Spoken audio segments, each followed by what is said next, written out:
Where your treasure is, there will your heart be also. God has given us unlimited treasures in His Word. Every time we open it, we can discover a new treasure or admire an old one. What will we find today? Here's Carla Early with Treasure Hunt in the Word.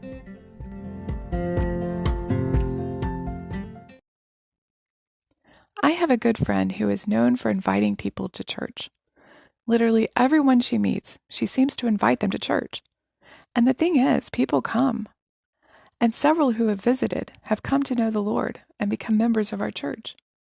Many times, that's all it takes, an invitation. Andrew and Phillip could tell you all about that.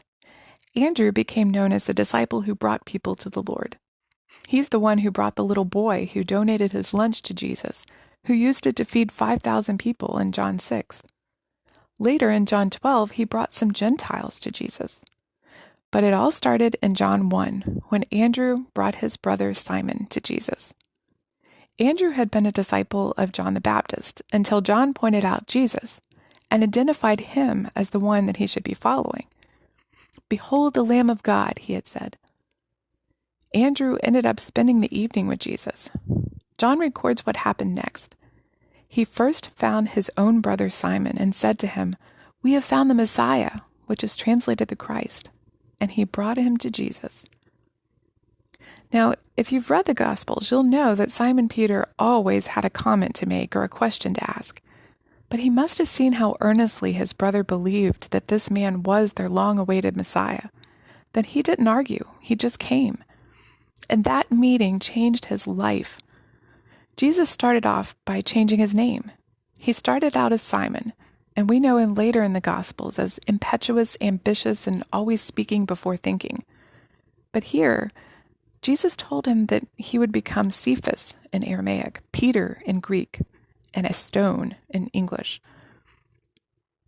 Jesus would mature him and change him, and he would become a strong, courageous preacher and leader of the church. Jesus gave him a new name and a new purpose. Philip, like Andrew, met Jesus and answered his call of "Follow me," but first he had to find his friend Nathanael, who had obviously been waiting with anticipation for the Messiah. Maybe they had had long discussions about prophecies, because when Philip found Nathanael, he told him, "We have found him of whom Moses and the law and also the prophets wrote, Jesus of Nazareth, the son of Joseph."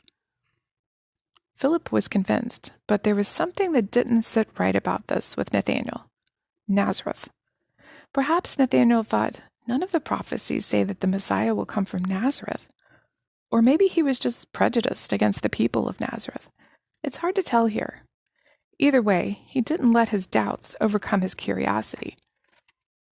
When Philip echoed Jesus' invitation to come and see, Nathanael accompanied him to meet Jesus. And boy, was he glad he did. Jesus called him an Israelite indeed, or a true Israelite, and dispelled all of Nathanael's doubts in one sentence.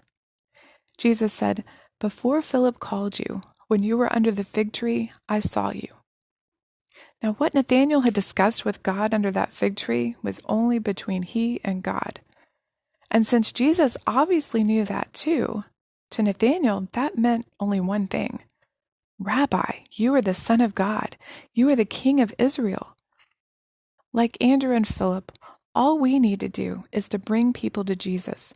Invite them to come and see. Now that may mean inviting them to church or to a Bible study, or even to study the Bible with you so Jesus can convince them with his own words. Bring them and rely on God to change their hearts and lives through his power. Andrew brought his brother. Philip brought his friend. Who will you bring to Jesus? You can contact us at treasurehuntintheword@gmail.com. We'd love to hear the treasures God has given you through His Word. You can listen to other episodes at our website, which you can find in the description below. Thanks for listening, and remember, where your treasure is, there will your heart be also.